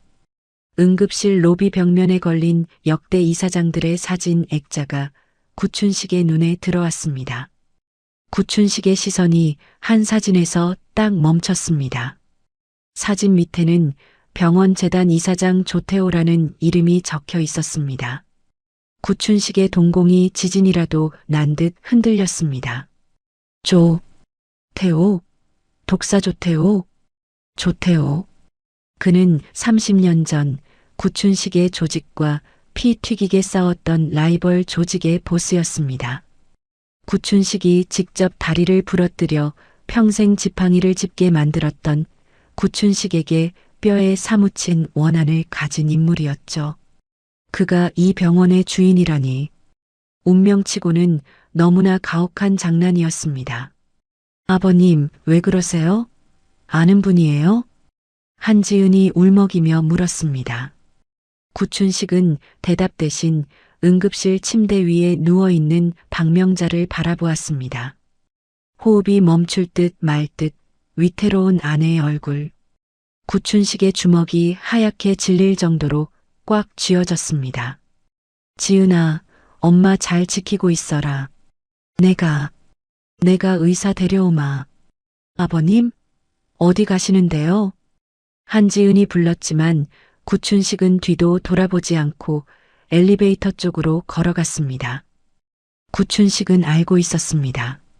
지금 조태호를 찾아가는 건 호랑이 굴에 제 발로 들어가는 것보다 더 위험한 일이라는 것을요. 아마 살아서 나오지 못할 수도 있었습니다.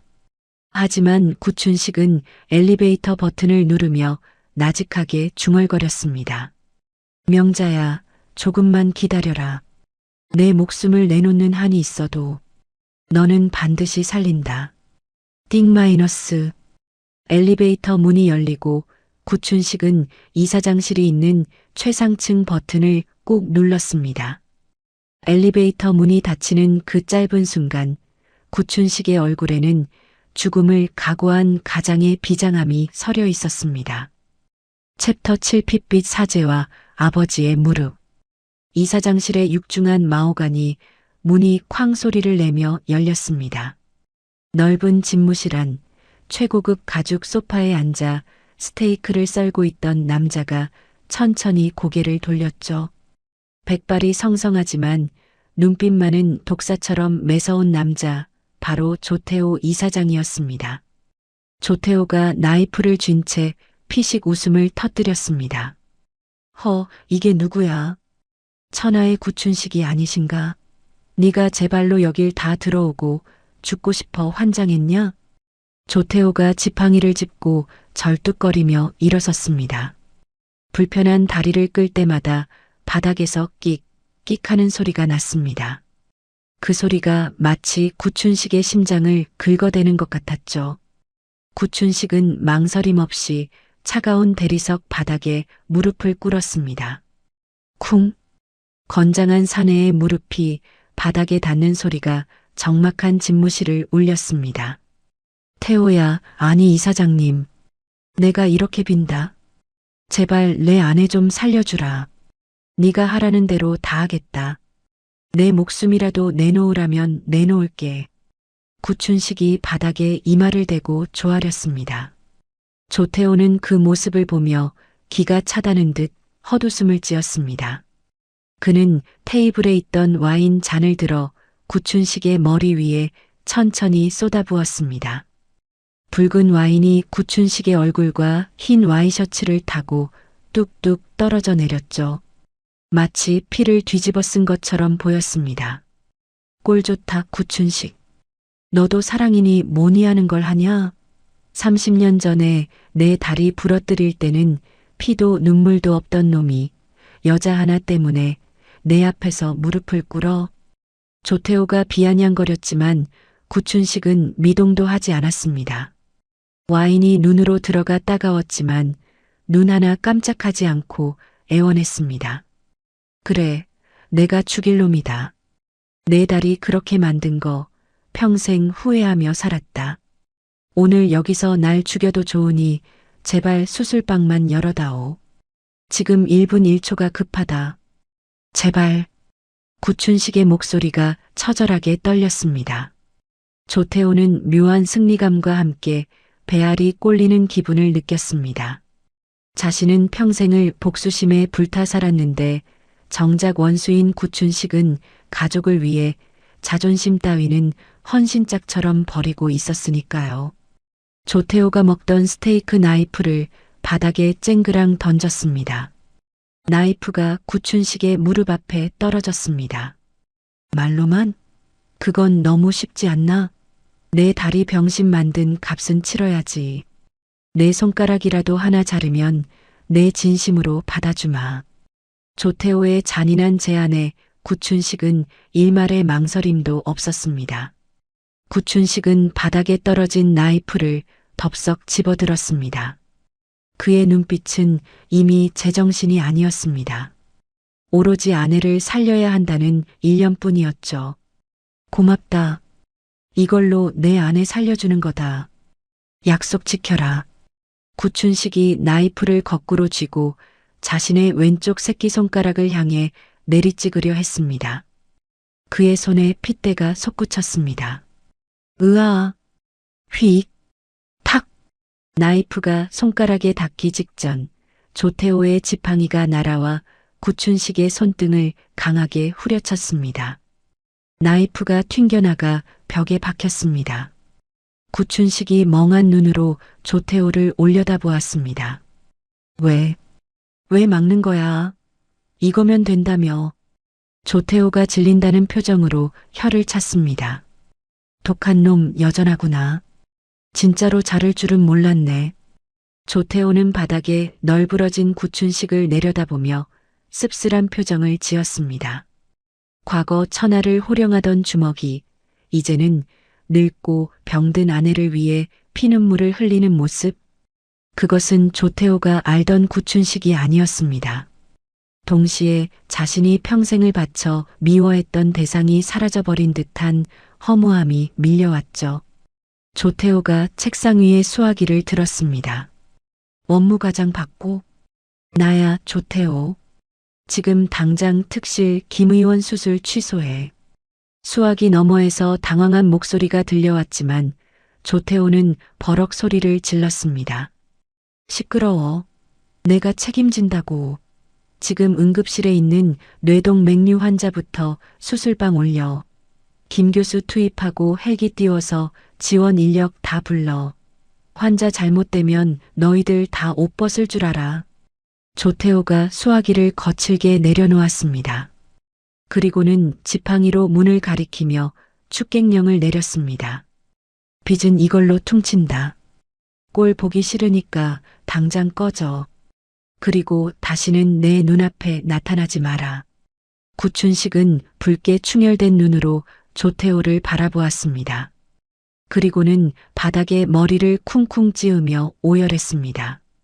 고맙다. 고맙다 태호야. 정말 고맙다. 평생 은혜 잊지 않으마. 구춘식이 비틀거리며 일어났습니다. 이마는 찢어져 피가 흐르고 온몸은 와인과 먼지로 엉망진창이었지만 그는 뒤도 돌아보지 않고 응급실을 향해 달렸습니다.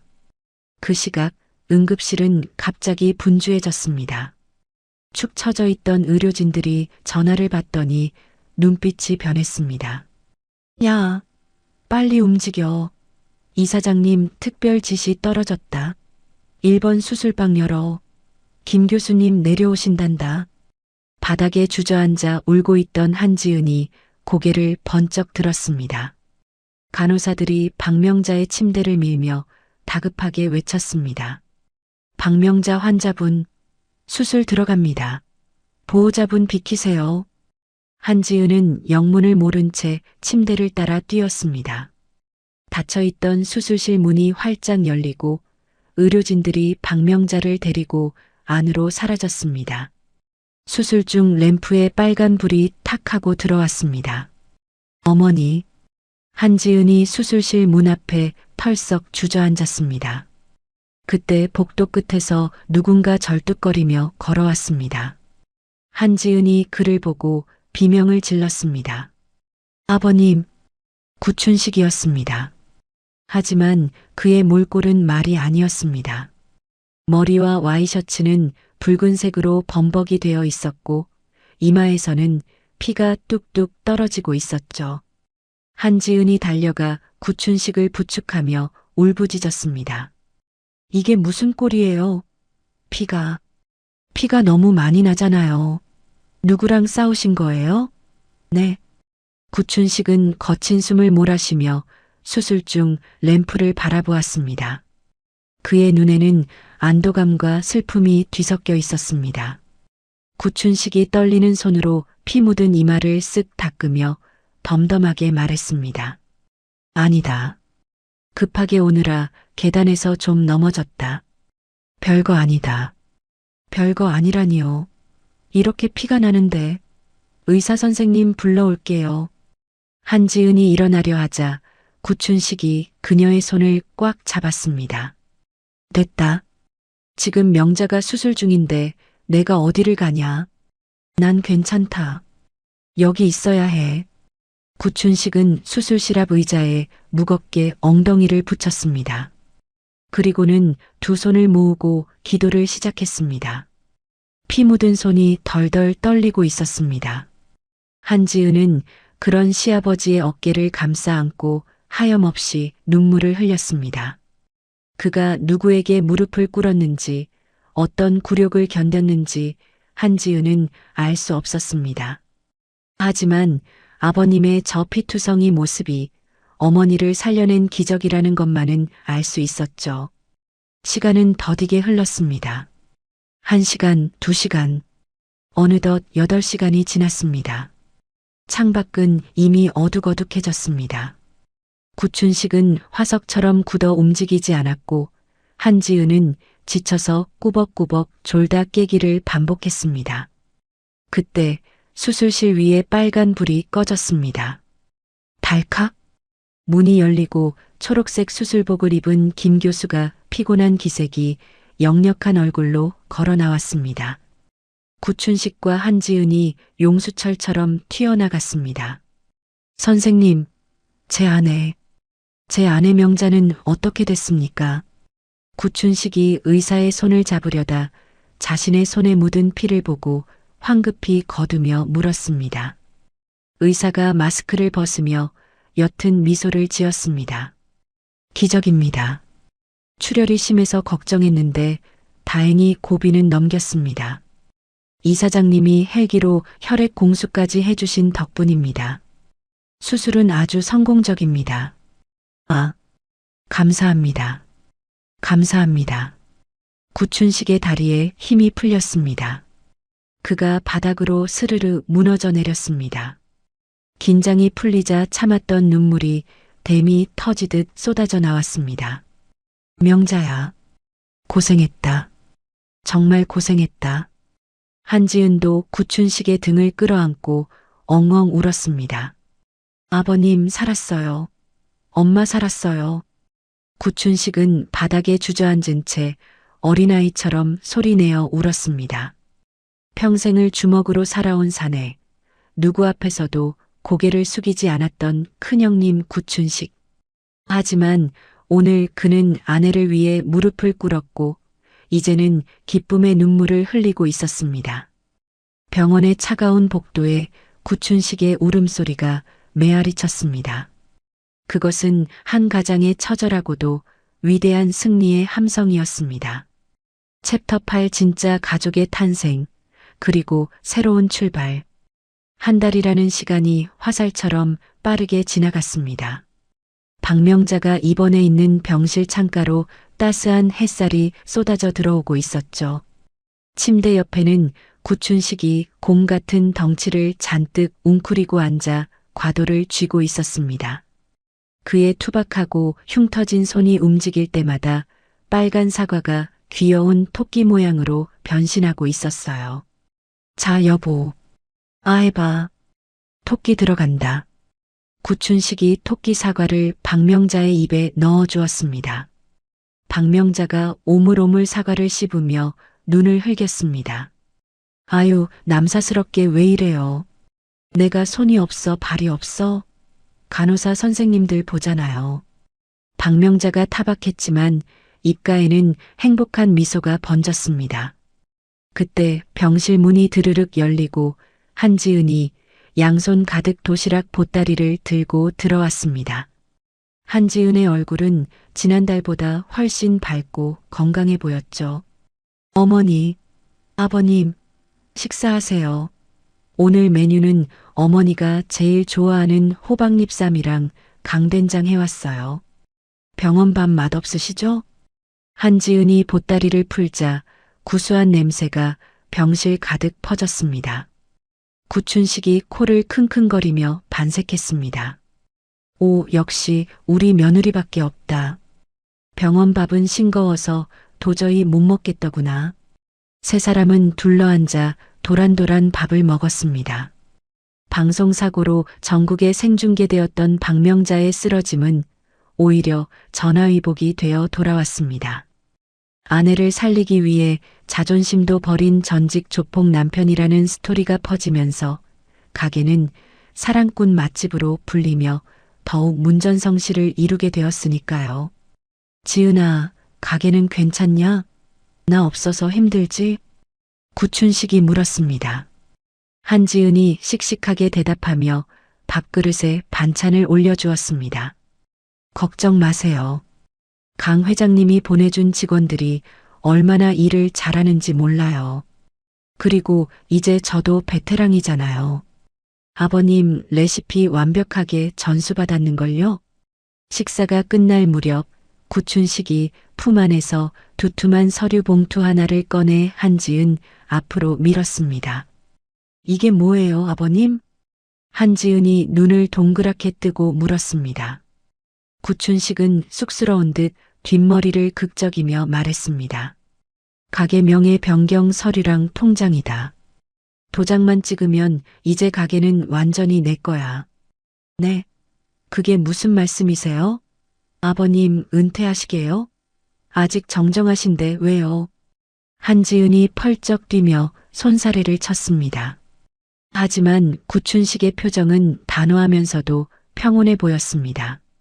구춘식이 박명자의 손을 꼭 잡으며 말했습니다. 이번에 내 시어머니 쓰러지는 거 보고 느낀 게 많다. 돈도 좋고 성공도 좋지만 내 남은 인생은 이 사람 웃게 해주는데 쓰고 싶다. 더 늙어서 다리 힘 빠지기 전에 명자 데리고 좋은 구경 실컷 하러 다닐란다. 박명자가 감동받은 눈빛으로 구춘식을 바라보았습니다. 영감. 구춘식이 한지은을 바라보며 따뜻하게 웃었습니다. 그리고 너는 이제 혼자서도 충분하다. 내 딸이니까. 내가 없어도 넌 최고로 잘할 거다. 내 딸이라는 말에 한지은의 코끝이 찡해졌습니다. 친정아버지가 돌아가신 후 처음 들어보는 가슴 시리도록 따뜻한 단어였기 때문이죠. 한지은이 눈물을 글썽이며 고개를 끄덕였습니다. 알겠어요, 아버지. 제가 이 가게 대한민국 최고로 키워놓을게요. 두 분은 걱정 말고 푹 쉬세요. 며칠 뒤 박명자의 퇴원날이 되었습니다. 가게 앞은 아침부터 사람들로 북적거렸습니다.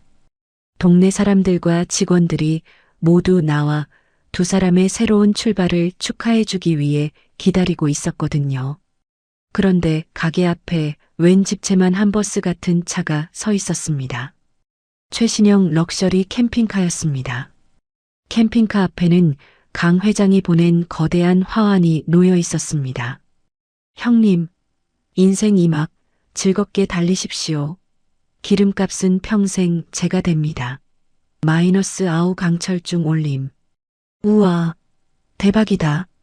사람들이 탄성을 질렀습니다.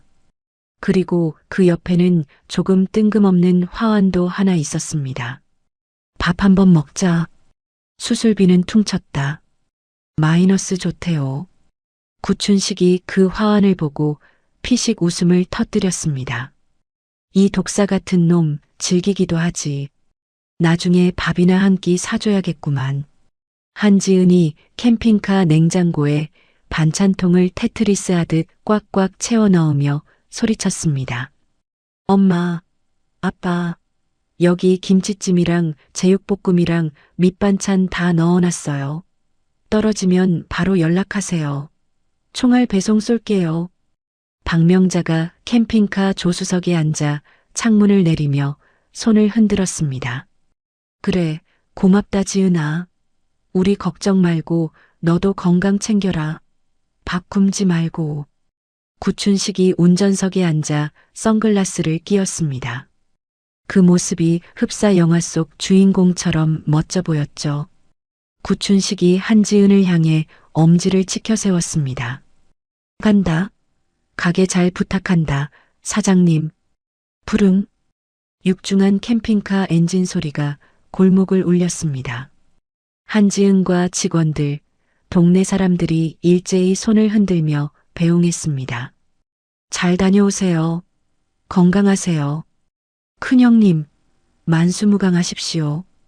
캠핑카가 멀어지며 시야에서 사라질 때까지 한지은은 자리를 뜨지 못했습니다. 문득 고개를 들어가게 간판을 바라보았습니다. 큰형님 반찬 앤드 포차. 그 아래 작은 글씨로 적힌 가족이 만드는 따뜻한 밥상이라는 문구가 오늘따라 유난히 햇살을 받아 반짝이고 있었습니다. 한지은은 주먹을 불끈 쥐었습니다. 자, 다들 일합시다. 오늘 점심 장사도 전쟁이에요. 네, 사장님. 직원들의 우렁찬 대답과 함께 활기찬 하루가 다시 시작되었습니다. 그로부터 1년이라는 시간이 흘렀습니다. 서울 강남의 한 고층 빌딩 사무실. 세련된 정장을 입은 한지은이 통유리 너머로 도심을 내려다보고 있었습니다. 그녀의 명패에는 주 큰형님 푸드 대표이사 한지은이라는 직함이 금빛으로 빛나고 있었죠. 사무실 벽면에는 대한민국 지도가 걸려 있었는데 전국 곳곳에 빨간색 깃발이 50개 넘게 꽂혀 있었습니다. 가맹점 현황판이었습니다. 한지은이 책상 위 액자를 바라보며 미소 지었습니다. 액자 속에는 구춘식의 험상궂지만 인자한 얼굴과 박명자의 소녀 같은 미소, 그리고 그 사이에서 환하게 웃고 있는 자신의 모습이 담겨 있었습니다. 벽면 한쪽 보드에는 전국 각지에서 보내온 사진들이 빼곡히 붙어 있었어요. 설악산 정상에서 만세를 부르는 구춘식, 부산 해운대에서 갈매기에게 새우깡을 주는 박명자, 전주 한옥마을에서 한복을 입고 찍은 두 사람의 다정한 커플 사진까지. 사진 속 두 사람은 그 누구보다 행복하고 자유로워 보였습니다. 띠리링. 책상 위 태블릿 PC에서 영상 통화 알림음이 울렸습니다. 발신자는 사랑하는 아빠였습니다. 한지은이 반가운 얼굴로 통화 버튼을 눌렀습니다. 아빠, 엄마. 화면 가득 제주도의 푸른 바다가 펼쳐졌습니다. 바람이 많이 부는지 구춘식의 머리가 엉망으로 흩날리고 있었지만 표정만은 어린아이처럼 신나 보였죠. 박명자는 예쁜 유채꽃 화관을 머리에 쓰고 있었습니다. 우리 며느리, 밥은 먹고 일하냐? 여기 제주도 날씨가 기가 막힌다. 구춘식이 소리치듯 말했습니다. 어머, 엄마 화관 너무 잘 어울려요. 두 분 너무 좋아 보이세요. 한지은이 웃으며 대답했습니다. 박명자가 카메라에 얼굴을 들이밀며 자랑했습니다. 이거 너의 아버지가 만들어줬다. 손도 투박한 양반이 어찌나 꼼꼼하게 만들던지. 지은아, 우리 다음 주에는 우도 들어갈 거야. 거기서 낚시해서 회 떠먹기로 했다. 와, 부러워라. 저도 당장 비행기 타고 날아가고 싶네요. 오냐, 언제든 와라. 내 방은 캠핑카 2층 침대다. 구춘식의 호탕한 웃음소리가 스피커를 타고 사무실을 가득 채웠습니다. 한지은은 화면 속 부모님의 모습을 눈에 담으며 생각했습니다. 1년 전 가게 앞에 검은 양복들이 몰려왔을 때만 해도 자신의 인생이 이렇게 바뀔 줄은 꿈에도 몰랐었죠. 가장 큰 위기라고 생각했던 순간이 실은 인생 최고의 선물인 가족을 데려다 준 것이었습니다. 아빠, 엄마, 사랑해요. 건강하게 여행하시고 맛있는 거 많이 드세요. 한지은이 소나트를 만들어 보였습니다. 구춘식과 박명자도 서툰 솜씨로 머리 위로 큰 하트를 그려 보였습니다. 우리 딸도 사랑한다. 가게는 직원들한테 맡기고 너도 좀 쉬엄쉬엄 해라. 전화가 끊어지고 화면은 다시 검게 변했지만 한지은의 미소는 사라지지 않았습니다. 한지은이 자리에서 일어나 옷매무새를 다듬었습니다. 똑똑. 비서가 문을 열고 들어왔습니다. 대표님, 가맹점주 회의 시작할 시간입니다. 한지은이 당당한 발걸음으로 사무실을 나섰습니다. 그녀의 등 뒤로 사진 속 구춘식이 든든하게 지켜보고 있는 것 같았습니다. 한지은의 내레이션이 잔잔하게 깔렸습니다. 사람들은 그를 전직 조폭 보스라 부르며 두려워했었죠. 하지만 저에게는 세상 무엇과도 바꿀 수 없는 저를 다시 일으켜 세워준 든든한 아버지입니다. 그리고 우리는 매운맛, 짠맛, 단맛이 어우러진 비빔밥처럼 그렇게 진짜 가족이 되었습니다. 오늘 들려드린 이야기 어떠셨나요? 처음엔 험상궂은 외모와 과거 때문에 오해를 받았지만 알고 보니 그 누구보다 가족을 끔찍이 아끼는 진짜 어른 구춘식 씨의 모습이 가슴 뭉클한 감동을 전해줍니다. 가족을 지키기 위해서라면 평생의 원수 앞에서도 무릎을 꿇을 수 있는 용기, 그것이야말로 진정한 아버지의 사랑이 아닐까 싶습니다. 피 한 방울 섞이지 않았지만 서로의 상처를 보듬으며 세상에서 가장 단단한 식구가 된 이들의 모습은 혈연보다 진한 것이 바로 마음이라는 사실을 다시금 깨닫게 해줍니다. 지금 여러분의 곁에도 투박하지만 따뜻한 진심으로 나를 지켜주는 누군가가 계신가요? 혹은 여러분이 누군가에게 그런 든든한 큰형님 같은 존재가 되어주고 계신가요? 오늘 하루 사랑하는 가족에게 따뜻한 밥 한 끼, 말 한마디 건네보는 건 어떨까요? 지은 씨네 가족처럼 여러분의 가정에도 늘 웃음과 행복이 가득하기를 진심으로 기원하겠습니다.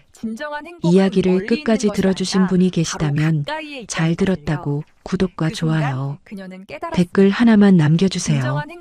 감사합니다.